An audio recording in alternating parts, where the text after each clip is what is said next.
Sam's building a swing. Whee! No one's cooking, none of the other that he's doing around. It's just like, come on.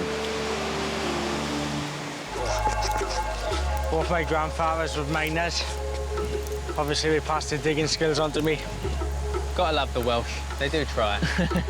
The morning after their first meal of carb-rich yucca, energy levels are high. Energy-wise, I feel like a new man out here. Yeah, woke up this morning with a real spring in my step and a real purpose. Everything. Everything changed this morning. We've got food coming in, we've got yucca, which is there. Loads of it, it's going to keep us going. It's a massive, massive breakthrough. Up to now, the group's all-consuming focus has been about food. But humans require much more than just food and water to survive.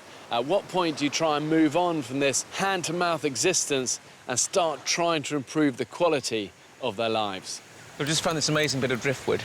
It's the sort of branches of a tree, so we can just hang our coconuts, all our cups. I think it's a great idea. They look quite good, don't it? I'm using the day to feather our nest. Just trying to make a few camp improvements, trying to get this place looking good. Sam, let's go to Sam. Sam is the campest man on this island. And given that Dino's on the island, that takes some doing. Yeah, he's the gayest straight bloke I know.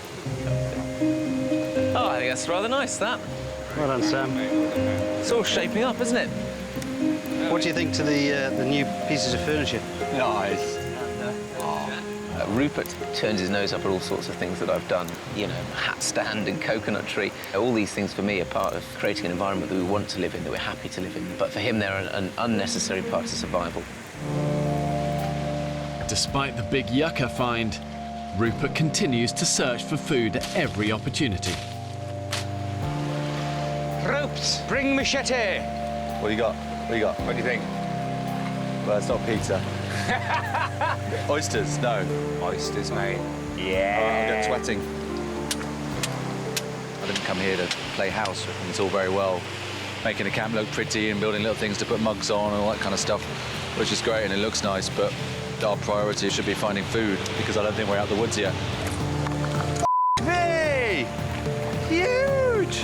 And it's like, I don't know, everyone's just kind of sort of crossing their fingers and hoping, and that's not really a way to survive. That's gambling with your lives a bit.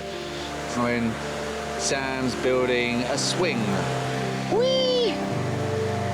No one's cooking, none of the other that he's doing around. It's just like, come on.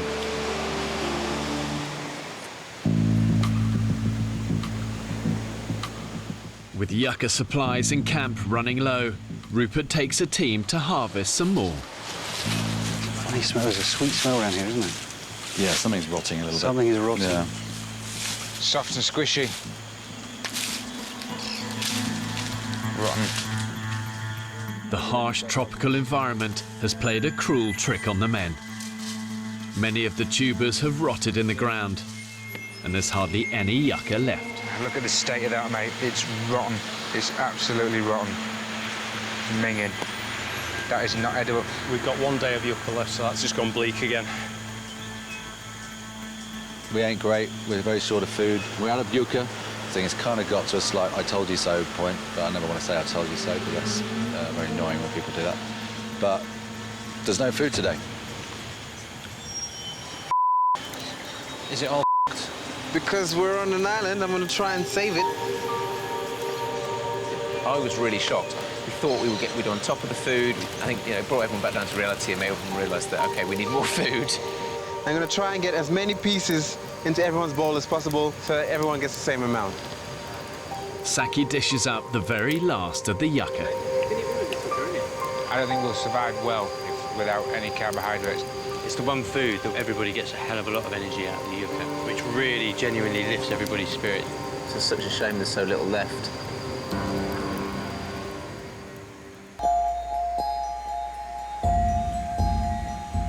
It's pretty obvious to me that we're running out of food.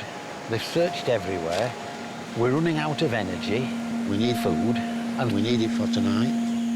In camp, the men discuss the best way to feed the group. Do you think caiman is an important food source? It's a good source of protein. It's not fish and it tastes nice. For Rupert, hunting down an old enemy could replace the yucca and feed the camp. I think the caiman kind of catapulted us from sitting around eating snails and nothing to giving us a big energy boost to doing a whole load of stuff. So who's to say that couldn't happen again? It is not necessary for the survival of our community to kill caiman. Gill nets have provided, more protein than many caimans combined. We might get 2 or 3 days of no fish. Could be on snails again every night. Who wants that? It's about stepping forward, isn't it? And stepping upwards and moving on. Trying to find one of these prehistoric toothed beasts that could rip off your arm and maybe catch one and return a hero has become a little bit of an obsession